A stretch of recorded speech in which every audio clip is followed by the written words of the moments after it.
The Man Who Finds Lost Things, written by Jangotro. The local story goes that the woods behind our city has a forest where all lost things end up. Not sure why, but you can bet that if you forgot where you put your keys, you'll find them in the forest. Unable to locate your favorite dress, a deer is likely wearing it right now. Haven't seen your son in 2 days? Pray that he has been abducted, otherwise he'll be buried in the twigs and leaves. There are those who think that they can go into the woods and find what they've lost, that they can challenge its strange nature.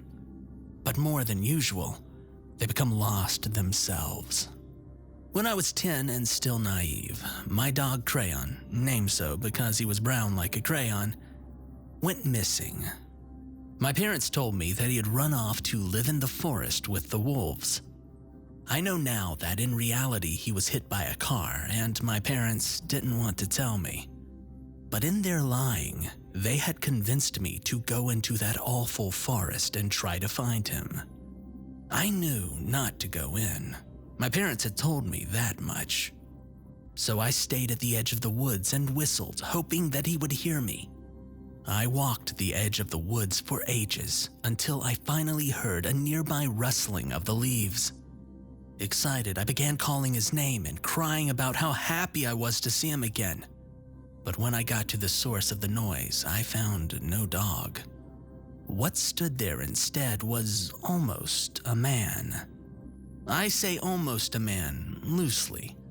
This creature that stood before me was tall.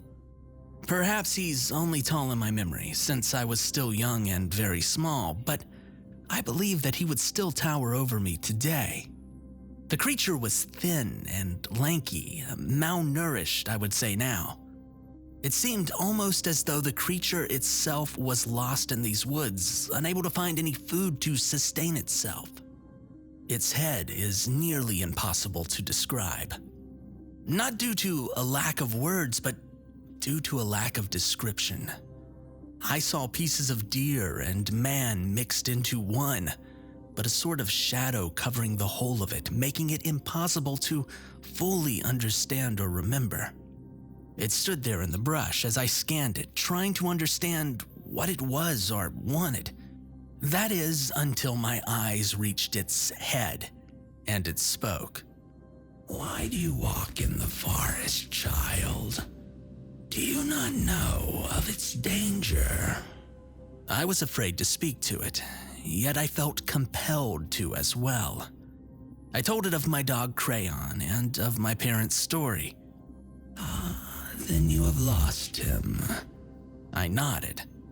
"I can find him, child, but all things found come with a price. Are you willing to pay what it cost to find him?" I told him that I was only 10 and I didn't have any money. "Other payments will suffice. How dear do you hold this crayon?" I told the creature that I loved Crayon more than I had ever loved a pet before. "I have found your payment. Go home and fool your parents. Say that you found your crayon at its forest edge. They will get you a new pet." I didn't want a new pet. I wanted Crayon. And I told him that. He put a finger up to hush me. Then when it arrives, lead the new pet to the forest and I will return your crayon." It spoke in such a way that I knew that it spoke only the truth. And so I did as it asked without hesitation. I ran home, giddy with excitement that Crayon would soon return from his wolf family to see me. I lied to my parents just like the creature told me to. And I so clearly remember the look of fear that painted their faces. They reprimanded me for disobeying them, saying that I should be nowhere near that forest. But it didn't affect me. I was still too happy knowing that Crayon was coming back. That night, I heard them arguing, An argument that I can now only assume was about whether or not to get me a new pet that would make me forget about Crayon. At least I guess that's what it was about, because 2 days later, my parents presented me with a new puppy. She was tan, small, and looked nothing like Crayon. They asked me to choose a name, and so I named her Tan. And yes, I'm aware of how creative I was when I was a child. Anyway, I thanked my parents profusely, and they seemed pleased with a job well done. They didn't know anything about the creature that I had made the deal with, nor did they know what I intended to do with Tan that night. I snuck out while they slept, with this new puppy in my arms. I made my way to where I first saw the creature, and I waited for it to return. I heard its voice first, shortly before seeing its frame enter the edge of my vision. I remember so clearly how he was only visible in my periphery.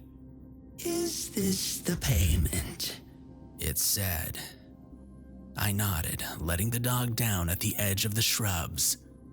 It looked at me for just a moment before a hand quickly extended from the bushes.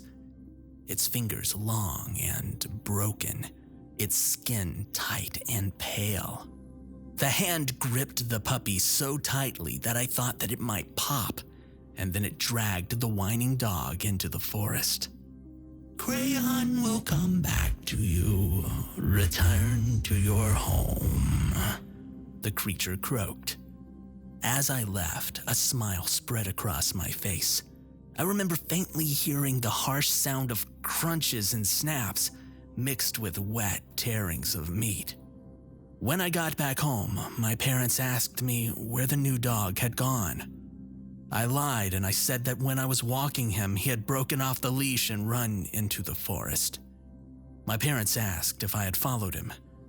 Knowing that I wasn't supposed to be anywhere near the forest, I lied and said that I was nowhere near it. They seemed eased, but they were still unhappy that I had lost him. That night, I went to sleep and I dreamed of Crayon. I saw him climbing out of a hole and running up to our house. I could feel his excitement to see me again, as if we were connected. But my dream was cut short as I heard my parents scream from the hall. I ran into the living room and I saw my mother up against the wall, vomiting profusely. My father was holding a baseball bat and was ready to swing. And then I saw Crayon in the doorway. His brown fur was matted with dirt and blood. His front leg dragged along beside him. His jaw hung low and loose, unable to close. His left eye popped out, hanging on by the tendril thing that keeps them in. Crayon shakily turned towards me and did an approximation of a bark. His jaw fell off completely in the process. Then he ran at me. I screamed and my father swung, connecting the bulk of the bat with Crayon's head. A heavy, meaty thwack filled the house as Crayon fell to the ground. He twitched and my father swung again and again and again. Thwack, thwack, thwack. Crayon finally stopped moving. My mother moved me to my room, both of us in tears, and my father went to the garage for a shovel. While my father went out back to dig the second grave this week, my mother told me the truth about what had happened to Crayon. In response to her story, I told her of the man that I visited, and she told me to never talk to the man from the forest again. She said that no matter what he offers in return, never seek him out. I listened to my mother. After seeing what had become of Crayon, I never wanted to see what would become of anything else I'd lost. That is, until recently. You see, my friend has chosen to take her own life. She texted me this morning saying that she was tired of it all, and that she was going to enter the forest and become lost forever so that no one could ever find her. I'm going to the forest tonight to talk to the man who finds lost things.